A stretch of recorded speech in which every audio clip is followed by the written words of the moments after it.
والإسلام ديني ومحمدا رسول الله ويقيني أدنو إليه ساجدا بجبيني اقبل صلاتي وللصلاة.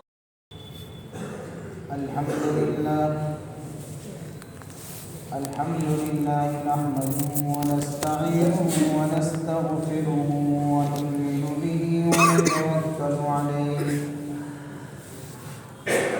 ونعوذ بالله من شرور أنفسنا ومن سيئات أعمالنا من يهده الله فلا مضل له ومن يضلله فلا هادي له ونشهد أن لا إله إلا الله وحده لا شريك له ونشهد أن سيدنا وسندنا ومولانا محمدا عبده ورسوله صلى الله تعالى عليه وعلى آله وأصحابه أجمعين. أما بعد فأعوذ بالله من الشيطان الرجيم. بسم الله الرحمن الرحيم.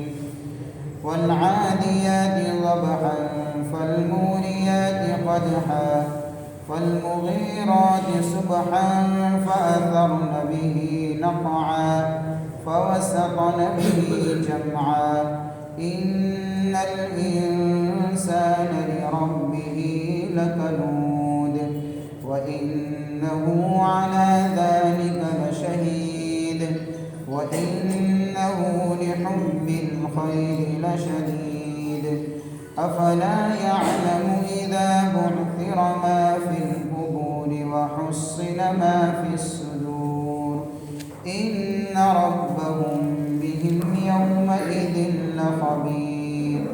صدق الله مولانا العظيم.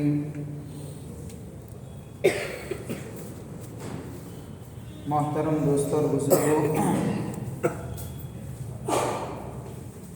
2-3 مجلسوں سے سورۃ العادیات کا سلسلہ چل رہا ہے. اس میں بات یہاں تک پہنچی تھی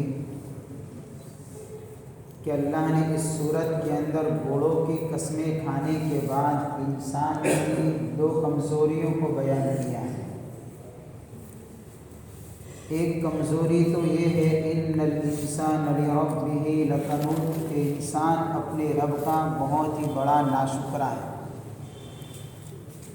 اسی سلسلے پر بات چل رہی تھی اور بتایا تھا کہ اس ناشکری کے 3 اسٹیپ ہیں، 3 شکلیں ہیں.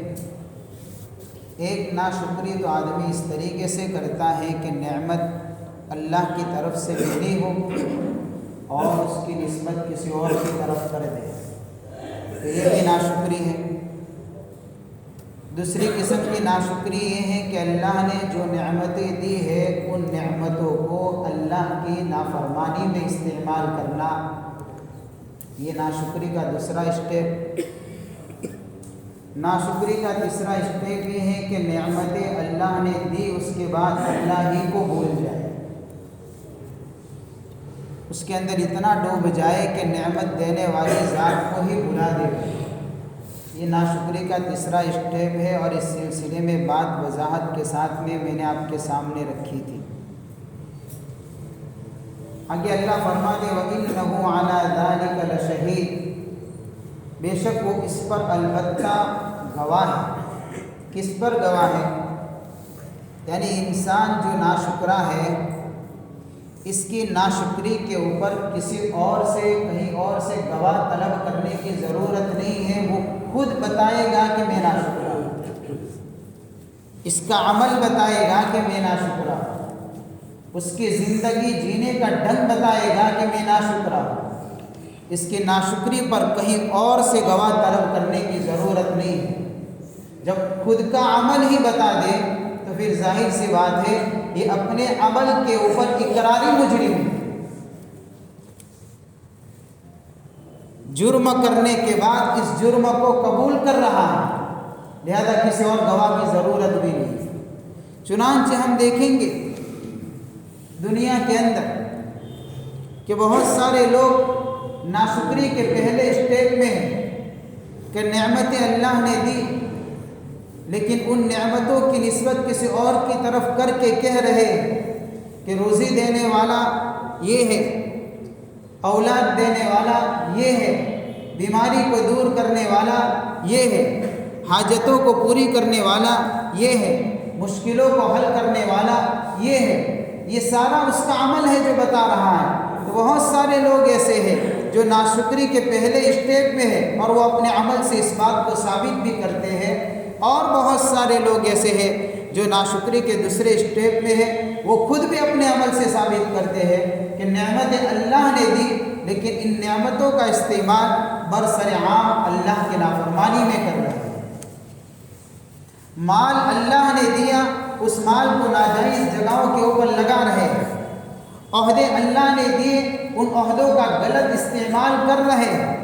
ڈگریاں اللہ نے دی، ان ڈگریوں کو اپنے مطلب پرستی کے لیے استعمال کرتے ہیں۔ یہ ساری نعمتیں ہیں، لیکن نعمتوں کو غلط جگہوں کے اوپر لگا کر خود اپنے عمل سے ثابت کرتے ہیں کہ میں اپنے رب کا بہت بڑا ناشکرا ہوں۔ اور تیسرے گروہ بھی نظر آئیں گے کہ نعمتیں اللہ نے دی، لیکن اللہ ہی کو بلا دیا ہے، لہذا جب بھی دیکھو تب نعمتوں کو یاد کرتا ہی نہیں ہے، بلکہ تکلیفوں کو ہی گنا رہا۔ مجھے بخار آ گیا، میرا مال ایسا ہو گیا، میرا دھندا کمزور ہو گیا، مجھے مصیبتیں آ گئی، میرے اوپر حالات آ گئے۔ بعض حضرت حسن بصری رحمۃ اللہ علیہ نے لکنود کی تفسیر یہ کی کہ ناشکری کا مطلب یہ ہے کہ جب اس کو کوئی پوچھے تو نعمت نہ گناوے، بیماریاں گناوے۔ میرے ساتھ ایسا ہوا، میں بیمار ہو گیا، میرے اوپر ایسی مصیبتیں آ گئی، کسی نے کچھ کر دیا ہے، یہ ساری پریشانیاں تو گناتا ہے، نعمتیں نہیں گناتا، اس لیے کہ اللہ کو بھول گیا۔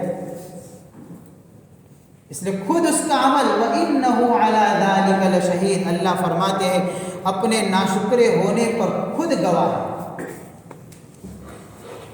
آگے اللہ نے فرمایا دوسری کمزوری کو انسان کی، ایک کمزوری تو یہ کہ ناشکرا ہے، دوسری کمزوری ہے وَإِنَّهُ لِحُبِّ الْخَيْرِ لَشَدِيدٌ، مال کی محبت میں بڑا پکا ہے۔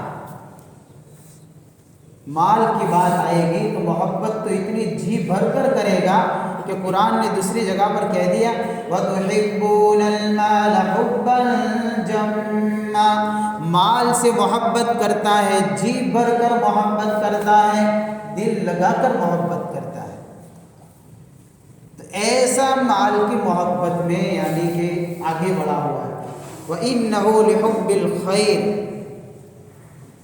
خیر کا اصل تو معنی ہوتا ہے بھلائی، اور یہاں پر مال کے لیے لفظ کا استعمال ہوا ہے خیر، تو اس کا مطلب تو یہی ہوا کہ مال بھی بھلائی ہے، اور بھلائی سے محبت یہ اس کی کمزوری کی علامت کیسے بن گیا؟ نیکی سے محبت اس کی کمزوری کی علامت کیسے بن گیا؟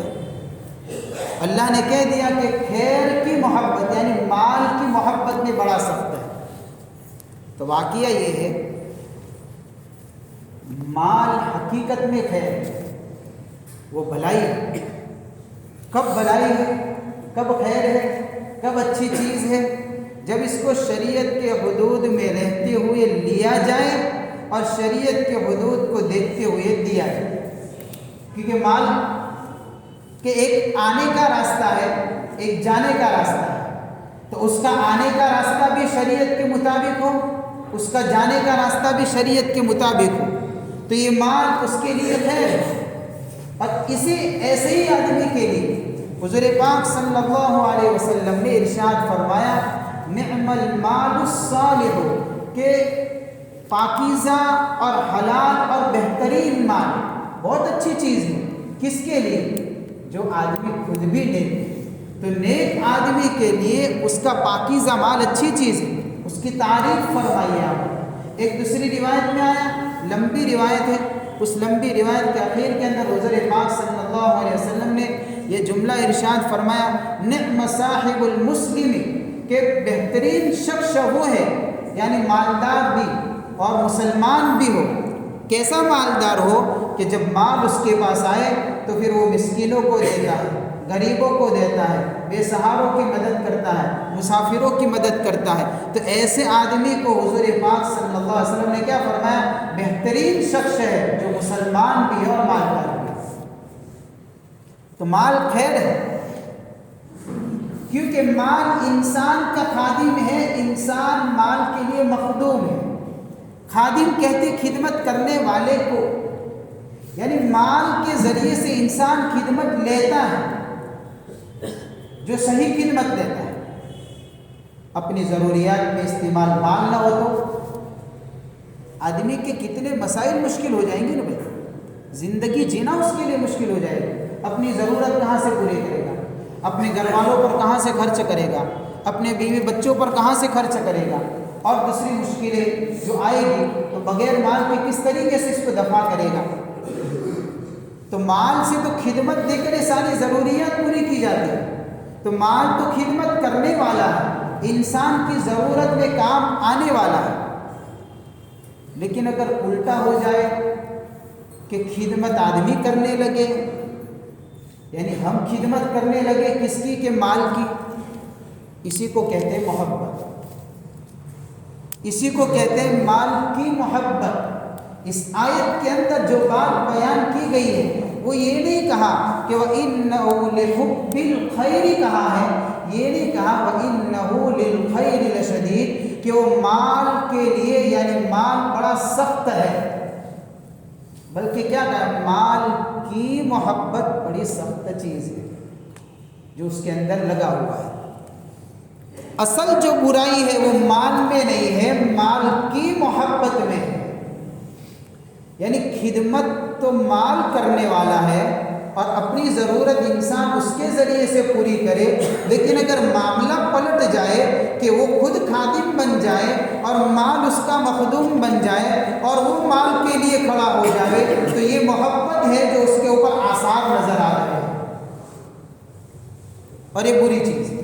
اور یہی انسان کا نقص اور کمزوری اور عیب ہے۔ آب اندر زیر کشتی پشتی است، آب در کشتی ہلاکے کشتی است۔ مولانا روم رحمۃ اللہ علیہ نے فارسی کے اندر یہ شعر کہا، آب اندر زیر کشتی پشتی است، یعنی کہ جب تک کشتی کے چاروں طرف پانی ہو تو یہ کشتی کے لیے یہی پانی سہارا ہے، اس کو چلائے گا یہ پانی۔ سمندر میں کشتی چلے گی تو پانی کہاں ہوگا؟ کہ پانی اس کے چاروں طرف ہوگا، تو یہ کشتی کے چلنے کا سبب بنے گا، پانی اس کشتی کے لیے سہارا بنے گا۔ لیکن اگر آب در کشتی ہلاکے کشتی است، یہی پانی اگر کشتی میں آ جائے تو کشتی کے ڈوبنے کا سبب بنے گا۔ تو مال سے جب تک خدمت لیتا رہے گا یہ مال اس کے لیے نفعور ثابت ہوگا، لیکن یہی مال جب دل میں اتر جائے گا تو یہ سمجھ لینا چاہیے کشتی میں پانی اتر چکا ہے، یہ غرق ہو جائے گا، یہ ڈوب جائے گا۔ مولانا روم رحمۃ اللہ علیہ نے بڑی عجیب و غریب بات کہی، بڑی حکمت بڑی بات کہی ہے کہ کتنی بڑی بات ہے کہ مال سے خدمت تو لینی ہے، مال کے ذریعے سے ضروریات تو پوری کرنی ہے، مال کو اپنے کام کے اندر لانا ہے، لیکن مال کو دلوں میں اتارنا نہیں۔ اس لیے حضور پاک صلی اللہ علیہ وسلم نے فرمایا ان فی المال حقا سوى الزکات۔ حدیث پاک کے اندر آتا ہے کہ مال کے اندر بہت سارے حقوق ہیں جو زکوٰۃ کو چھوڑ کر ہے،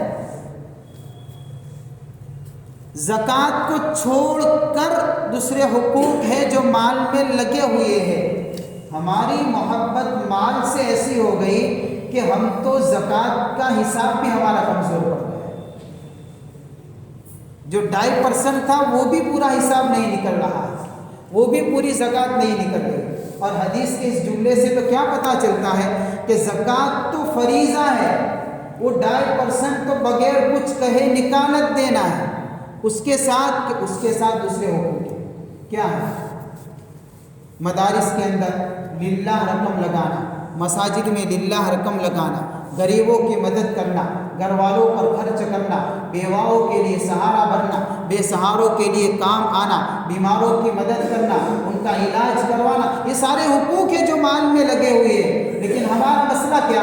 جب تک زکوٰۃ سے مسئلہ حل ہوئے دوسرا حل نہیں۔ ہم نے سارے حقوقوں کو جوڑ دیا زکوٰۃ کے ساتھ میں۔ یہی وجہ ہے کہ ہم صرف زکوٰۃ نکالتے ہیں، زکوٰۃ کو چھوڑ کر باقی حقوق کے اوپر ہماری توجہ کم ہو جاتی ہے۔ اس لیے علماء کرام نے تو لکھا ہے کہ مومن کے ایمان کا تقاضا یہ ہے کہ جب اللہ نے اس کو کاروبار دیا ہو تو یہ نیت کرے کاروبار کے اندر کہ اللہ نے میرے کاروبار میں برکت دی اور میرا کاروبار چلا، یا جو میں کاروبار چلا رہا ہوں یا جو میں کمپنی چلا رہا ہوں صرف اس لیے نہیں کہ مجھے نفع ہوگا تو صرف زکوٰۃ نکالوں گا، نہیں، کما تو میں رہا ہوں، حق سارے مسلمانوں کا ہے۔ ان فی المال حقا سوی الزکوٰۃ، کمپنی کا مالک میں ہوں لیکن میرے پاس جو پیسے آتے ہیں وہ صرف میرے لیے نہیں ہے، وہ دوسروں کے لیے، لہذا میں ضرورت پر کام آؤں گا، لوگوں کے لیے کام کروں گا، زکوٰۃ کے علاوہ کی رقم سے بھی میں لوگوں کی مدد کروں گا، محتاجوں کی مدد کروں گا، بے سہاروں کے لیے سہارا بنوں گا۔ یہ ہے اصل مال سے خدمت لینا۔ اور اگر کسی نے اس طریقے سے مال سے خدمت نہیں لی تو جس مال کے لیے آدمی بھاگ رہا ہے وہ مال اس کا ساتھ چھوڑ دے گا، بلکہ کل قیامت میں اس کے لیے وبال بنے گا۔ اللہ نے قرآن میں فرمایا وَالَّذِينَ يَكْنِزُونَ الذَّهَبَ وَالْفِضَّةَ وَلَا يُنْفِقُونَهَا فِي سَبِيلِ اللَّهِ فَبَشِّرْهُم بِعَذَابٍ أَلِيمٍ۔ اللہ نے فرمایا جنہوں نے سونے چاندی کے خزانوں کو جمع کر دیا ہے اور پھر حقوق ادا نہیں کرتے، پھر اللہ نے جو کہا اس کے اوپر نہیں لگاتے، یکنزون الذهب والفضة، اور اللہ کے راستے میں خرچ نہیں کرتے، زکوٰۃ نہیں نکالتے یا زکوٰۃ کا حساب پورا نہیں لگاتے، جی بھر کر مال سے محبت کے اندر لگے ہوئے، تو اللہ فرماتے فَبَشِّرْهُم بِعَذَابٍ أَلِيمٍ، بشارت سنا دو ایسے لوگوں کو۔ بشارت تو اس وقت سنائی جاتی ہے جب کوئی اچھی چیز ہو، اور یہاں پر قرآن کہتا ہے فَبَشِّرْهُم بِعَذَابٍ أَلِيمٍ، جب بری چیز کی کوئی خبر سنائی جائے اس کو بشارت نہیں کہا جاتا، اس کو ڈرانا اور دھمکانا کہا جاتا ہے۔ تو گویا کہ اللہ نے بشارت کا لفظ استعمال کر کے ان کو بتایا کہ جس طریقے سے تو سمجھ رہا ہے کہ ساری چیزیں میری ہے تو میں بھی تجھے ایک اور بشارت سناتا ہوں، سن لے۔ دردناک عذاب کی خوشخبری سنا دو کہ اللہ ان کو پکڑے گا۔ یوم یحمى علیہا فی نار جہنم فتکوی بہا جباہہم وجنوبہم وظہورہم ھذا ما کنزتم لانفسکم فذوقوا ما کنتم تکنزون۔ اللہ فرمائے یہی وہ مال، یہی وہ سونا چاندی، یہی ہماری پراپرٹی، یہی ہمارا سرمایہ، اللہ فرما دے کل اس کو جہنم کے اندر برابر تپایا جائے گا، گرم کیا جائے گا، جہنم کے آگ کے اندر یہ ساری چیزیں جب تب کر تیار ہو جائے گی، گرم ہو کر تیار ہو جائے گی، پیشانی کو داغا جائے گا، پیٹھ پر داغا جائے گا، جسم کے اوپر اس گرم چیز کو رکھی جائے گی اور یہ کہا جائے گا ھذا ما کنزتم، یہی وہ تیرا سونا ہے، یہی وہ تیری چاندی ہے، یہی تیرا بینک بیلنس ہے، یہی تیری وہ زمینیں ہیں، یہی تیری وہ پراپرٹی ہے جس کو تو دنیا میں لے کر پھرا کرتا تھا اور غرور کیا کرتا تھا، آج آگ کی شکل کے اندر تیرے اوپر رکھا گیا ہے، ذرا اس کا بھی مزہ چکھ لے، کیسی تیری پراپرٹی ہے، اس کو بتایا جائے گا، ذرا چکھ، جو تجھے دنیا میں میٹھا لگتا تھا آج کیسا لگتا ہے، ذرا چکھ تو لے۔ تو اگر مال میں اگر حقوق نہیں ادا کیے جائیں گے اور مال سے جی بھر کر محبت کی جائے گی، مال کو خادم کی جگہ مخدوم بنا دیا جائے گا اور اس کے یعنی کہ شریعت کے حدود اور قیود کی رعایت نہیں کی جائے گی، تو یہی مال ہمارے لیے کل آخرت میں تباہی اور بربادی کا سبب بن کر کھڑا ہوگا۔ اسی بات سے اللہ نے بتایا وَإِنَّهُ لِحُبِّ الْخَيْرِ لَشَدِيدٌ، یہ مال کی محبت میں بڑا سخت ہو چکا ہے اور حقوق کو بھلا دیا ہے۔ تو یہ دو کمزوریاں، وَإِنَّهُ لِحُبِّ الْخَيْرِ لَشَدِيدٌ، ایک کمزوری ناشکرا، دوسری کمزوری مال کی محبت میں پاگل ہو چکا ہے۔ پیٹ کبھی بڑھتا نہیں اصل میں، جب محبت لگ جاتی ہے مال سے تو پھر پیٹ نہیں بڑھتا، مسئلہ یہ ہے۔ اللہ ایسی محبت سے بچائے کہ آنے کے بعد بھی پیٹ بھوکا ہے۔ حدیث پاک کے اندر آتا ہے، اللہ کے نبی نے فرمایا سونے کی ایک وادی ہو تو دوسری مانگے گا، دوسری ہو تو تیسری مانگے گا، تیسری ہو تو چوتھی مانگے گا، مانگتا ہی رہے گا۔ کب تک مانگے گا؟ حضور نے فرمایا کہ اس کا پیٹ تو مٹی بھرے گی، کبھی نہیں بھرے گا، ہزاروں کمپنیوں کا مالک ہو جائے گا، لیکن وہی ترس، وہی آس اور وہی امیدیں، وہی تمنائیں یہ دولت کو جمع کرنے کی لگی رہے گی۔ لہذا پیٹ بھرنا ہو تو کیا کرے کہ حضور کی ایک دعا مانگو، اس سے پیٹ بھر جائے گا۔ بڑی عجیب دعا سکھائی اللہ کے نبی نے، اللہم قنعنی بما رزقتنی وبارک لی فیہ، یہ دعا ہے۔ اللہ سے دعا مانگو، اے اللہ جو تو نے دیا ہے مجھے اسی پر قناعت دے دے۔ دعا عجیب مانگی ہے، جو تو نے مجھے دیا ہے اسی پر مجھے قناعت دے دے اور اسی میں برکت دے دے۔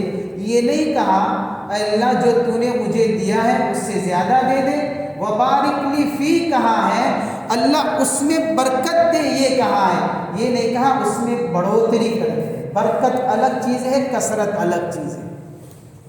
جب اللہ کی طرف سے قناعت ملے گی تو پھر دل سے مال کی محبت نکلے گی، اور جب اللہ کی طرف سے برکت ملے گی یہ تھوڑا مال اس کی زندگی کے لیے کافی ہو جائے گا۔ دو چیزیں مانگی ہیں، ایک قناعت کو مانگا ہے اور ایک برکت کو مانگا ہے۔ قناعت مل جاتی ہے تو پھر دلوں کے اندر سے مال کی لالچ نکل جاتی ہے، اور جب برکت مل جاتی ہے تو پھر کثرت کو آدمی دیکھتا نہیں۔ لہذا 100 روپیے ہے، اگر انہی 100 روپیوں کے اندر اللہ سے مانگے، بھائی مال ہے وہ تو لینا ہی پڑے گا آدمی، لیکن انہی 100 روپیوں کو مانگے نا اللہ سے کہ اللہ اس کے اندر ہے مجھے قناعت دے اور اسی میں برکت دے دے، تو اللہ 100 کے ذریعے سے 200 کا کام نکلوائے گا۔ کوئی مشکل نہیں ہے، کام بناتا ہے، بنانے والا اللہ ہے۔ ہر کام پیسوں کا محتاج تو نہیں، بہت سارے کام اللہ بغیر پیسوں کے بھی بناتا ہے جب قناعت آئے گی تو۔ اور اگر قناعت نہیں ہوگی تو لاکھوں روپیہ کماتا ہوگا تو بھی کام نہیں بنیں گے، کام ادھورے رہیں گے۔ بڑی عجیب دعا، اللہم قنعنی بما رزقتنی وبارک لی فیہ، ایک قناعت مانگنی ہے اور ایک اس میں برکت مانگنی ہے۔ یہ دو چیزیں ہوگی بیماری سے نجات ملے گی۔ آگے اللہ نے فرمایا ایک علاج بتایا ہے، دو بیماریوں کے بعد اللہ نے علاج بتایا، تو کیا کرے انسان اگر ناشکرا ہے تو اس کے اندر سے ناشکری نکالنی ہے تو کیا کرے گا؟ ایسے مال کی محبت ایسی لگ چکی ہے، اس محبت کو نکالنا ہے، یہ نہیں کہا مال کو نکالنا ہے، مال کی اس اندھی محبت کو نکالنا ہے تو کیا کرے؟ تو کہ ایک علاج ہے اس کا جو قرآن بتایا اس کے اوپر چلے۔ افلا يعلم اذا بعثر ما في القبور، کیا وہ جانتا نہیں ہے ایک وقت آئے گا جب قبر کے اندر گڑے مردوں کو اکھاڑا جائے گا، یعنی دوسری مرتبہ سور پھونکا جائے گا، لوگ اپنے قبروں سے نکل کر محشر کے میدان کی طرف چل پڑیں گے، نفسا نفسی کا عالم ہوگا، کوئی کسی کا ہاتھ پکڑنے کے لیے تیار نہیں ہوگا۔ تھوڑی دیر کے لیے تصور کرے یہ دنیا میں جمع کیا ہوا مال کا تجھے اس وقت کام آئے گا، ایسے حالات میں کام آئے گا۔ یاد کرے قبر سے اٹھنے کے حالات کو، اس زندگی کو یاد کرے۔ افلا یعلم اذا بعثر ما فی القبور، اللہ اٹھائے گا، کوئی کسی کا ہاتھ نہیں پکڑے گا، کسی کا جائیداد کسی کے کام نہیں آئے گی۔ وحصل ما فی الصدور، اور کیا ہوگا؟ اندر سے دلوں کے راز کو کھولا جائے گا، بھید کھلیں گے، چھپی دلوں کے اندر سے ظاہر باتیں کھل کر سامنے آئے گی۔ آج تو آدمی دنیا میں مال کماتا ہے تو بہت سی مرتبہ یہ کہہ دیا کرتا ہے بھائی ہم تو اس لیے کماتے ہیں، اس کی مدد کریں گے، اس کے کام آئیں گے، یہ کام کرنا چاہتے ہیں، وہ کام کرنا چاہتے ہیں، اس طریقے سے کہ میرے اندر پروفٹ ہو گیا تو میں مسجد بنا دوں گا، یا میں فلاں مدرسے میں اتنی رقم دے دوں گا۔ یہ سارے نیتوں کے دعوے تو ہوتے ہیں اور زبان سے دعوے تو کر دیتا ہے، لیکن اللہ فرماتے ہیں کس کی نیت سچی ہے، کون اپنے ارادے میں پکا ہے۔ وَحُصِّلَ مَا فِي الصُّدُورِ، جب کل اللہ دلوں کے بید کو کھولے گا تو پتہ چلے گا کہ کون سچی نیت سے کما رہا تھا۔ کہ زبان سے آج تو بولنا آسان ہے، زبان سے کہنا تو آسان ہے، کون مال جمع کرتا ہے کرپشن کی نیت سے، بھرشٹاچاری کی نیت سے۔ ہاں جیسے سیاست کے اندر لوگ لیتے ہیں حکومت کی طرف سے مال کی، یعنی کہ ساری چیزیں منظور کرواتے ہیں، کہتے کیا ہے بھائی اس لیے تاکہ بھائی روڈ بنا دیں گے، ایک مثال، یہ کام کروا دیں گے، وہ کام کروا دیں گے، تو نیتیں تو بڑی اچھی ہے، مال کے حاصل کرنے کی نیتیں تو بڑی اچھی ہے، لیکن اللہ فرماتے ہیں یہ دلوں کا جھوٹ ہے یا دلوں کے واقعے میں سچائی ہے، یہ تو ابھی تو پتہ نہیں چلے گا، اس لیے کہ دل کا سارا معاملہ اللہ کے ساتھ میں جڑا ہوا ایک وقت آئے گا۔ وَحُصِّلَ مَا فِي الصُّدُورِ، جب قبروں سے مردے نکالے جائیں گے اور ایک ایک کے بید کو جب کھولا جائے گا، دلوں کے راز کو کھولا جائے گا، پتہ چل جائے گا کون دنیا میں کس نیت سے دولت کو جمع کر رہا تھا، کون اپنے دعووں میں سچا تھا۔ إِنَّ رَبَّهُمْ بِهِمْ يَوْمَئِذٍ لَخَبِيرٌ، اللہ فرماتے ہیں بے شک ان کا رب ان سے اس دن بڑا باخبر ہوگا۔ یعنی اللہ تو آج بھی باخبر ہے، ایسا نہیں کہ صرف اسی دن، آج بھی اللہ باخبر ہے، ہمارے دلوں کے حال کو جانتا ہے، ہمارے مال کے جمع کرنے کے راستہ کو جانتا ہے، ہمارے مال کے لگانے کے راستوں کو جانتا ہے، دلوں کی کیفیت کو اللہ آج بھی جانتا ہے، لیکن وہ وقت تو وہ بھیانک وقت ہوگا کہ اس وقت اللہ جو جانتا ہے وہ انسان بھی پہچانے گا کہ میرا رب ہمیشہ سے میرے اندر کی کیفیتوں سے واقف تھا۔ إِنَّ رَبَّهُمْ بِهِمْ يَوْمَئِذٍ لَخَبِيرٌ، یہ علاج ہے، انسان کی کمزوری کو دور کرنے کا اللہ نے علاج بتایا کہ اگر کوئی چاہتا ہے اپنے اندر سے ناشکری کو ختم کرے، کوئی چاہتا ہے اپنے دل کے اندر سے مال کی محبت کو ختم کرے، تھوڑی دیر کے لیے بیٹھ جائے، اپنے کروڑوں کی پراپرٹی پر جب جائے، اس آرام دہ کرسی پر بیٹھے، جب اپنی کمپنی کے اندر جائے تو لاکھوں روپے کے فرنیچر کے بیچ میں تھوڑی دیر کے لیے بیٹھ جائے، یہ تصور کر لے تو آج یہاں بیٹھا ہے، تو مر کر جائے گا، قبر سے اٹھایا جائے گا، تو نے مال کو جمع کیا ہے، تھوڑی دیر کے لیے سوچ تو نے کس نیت سے جمع کیا ہے، تیرے دل میں کیا راز چھپا ہوا ہے، کل قیامت میں جب اللہ اس راز کو کھولے گا تو رب کے سامنے کیا جواب دے گا۔ اپنے لاکھوں کروڑوں کی پراپرٹیوں پر بیٹھ کر رات کو سونے سے پہلے رات کی نیند سے پہلے کبھی سوچا کرے، پورے دن کمائی کر کے آ کر تھک ہار کر آنے والا، کروڑوں کی یعنی کہ بیلنس کو جمع کر کے آنے والا جب رات کو سوئے تو تھوڑی دیر کے لیے تصور کر کے سوئے، لاکھوں روپے لے کر آیا ہے، کیوں آیا ہے، تجھے کس لیے دیے رب نے، تو نے کس نیت سے اس کو جمع کیا ہے، تو نے کس راستے سے لیے ہے، تو کس راستے پر لگائے گا، سوچ، آج چھٹ جائے گا، کل مر کر جائے گا، جب رب دلوں کے بید کو کھولے گا اس وقت تو کہاں پڑا ہوگا۔ سوچ، تھوڑی دیر کے لیے سوچ، جب یہ سوچے گا دل نرم ہوگا، اللہ دلوں کی بیماری کو دور کرے گا۔ بڑا بہترین علاج بتایا ہے۔ اللہ تعالی ہماری زندگیوں کو اس سے پاک اور صاف فرمائے کہ ناشکری پر نکل جائے زندگی میں سے، اور ایسے مال کی وہ اندھی محبت اللہ دلوں کے اندر سے نکال دے۔